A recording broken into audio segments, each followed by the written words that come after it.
Les requins sont des poissons. Ils forment une famille de 540 espèces. Les plus petits font environ 25 cm. Le plus grand, le requin baleine, que l'on voit parfois outre-mer, peut mesurer jusqu'à 18 mètres. Il est inoffensif. 3 espèces sont particulièrement dangereuses pour l'homme. Le grand requin blanc, le requin bulldog et le requin tigre. Ces 2 derniers sont présents au large de la Réunion. Depuis 2011, l'île a connu plus d'une vingtaine d'attaques de requins, dont 9 mortelles. En 2015, Rodolphe Ariegui a perdu son bras arraché par un requin. J'ai senti quelque chose m'agripper le bras, ça m'a légèrement basculé de la planche de surf. Là, j'ai vu la tête du requin. Là, c'est une image de terreur. Hein. À chaque nouvelle attaque de requin à La Réunion, c'est l'émotion et la colère. On ne veut pas du tout tuer tous les requins de la Terre, mais juste rétablir le risque normal avec une population de requins qui est juste normale pour l'île de La Réunion, voilà, c'est tout. Pour protéger ces usagers de la mer, La Réunion s'est inspirée des expériences menées en Australie ou en Afrique du Sud, confrontés au même problème. Nous allons juste reproduire ce qui se fait ailleurs, avec, je vous dis quand même, une grande différence, c'est que nos filets ne sont pas des filets de pêche.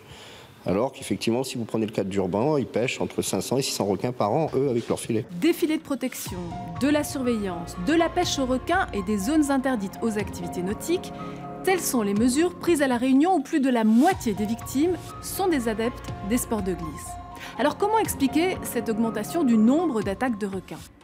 Eh bien, les réponses sont multiples. Il y a tout d'abord le problème de la surpêche. Le requin bulldog s'est approché des côtes et vu qu'il n'avait plus rien à manger, il a commencé à attaquer l'être humain, à essayer de se nourrir, quoi. La pollution explique aussi la présence de requins bulldog qui ne sont pas gênés par des eaux troubles.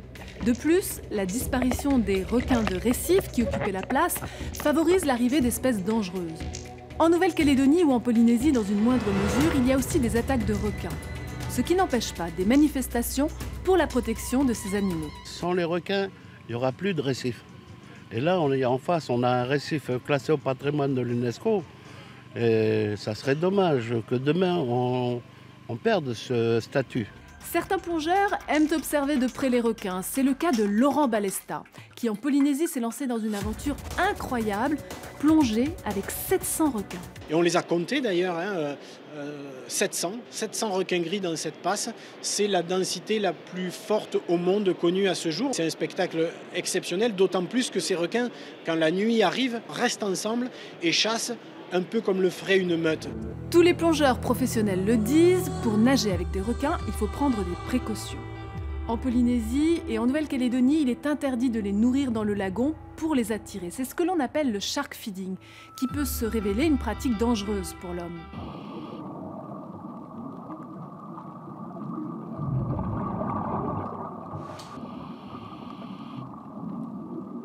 Pour ce qui est du danger, le requin fait peur, oui, mais il tue en moyenne 10 hommes par an, alors que l'homme pêche entre 60 et 100 millions de requins par an.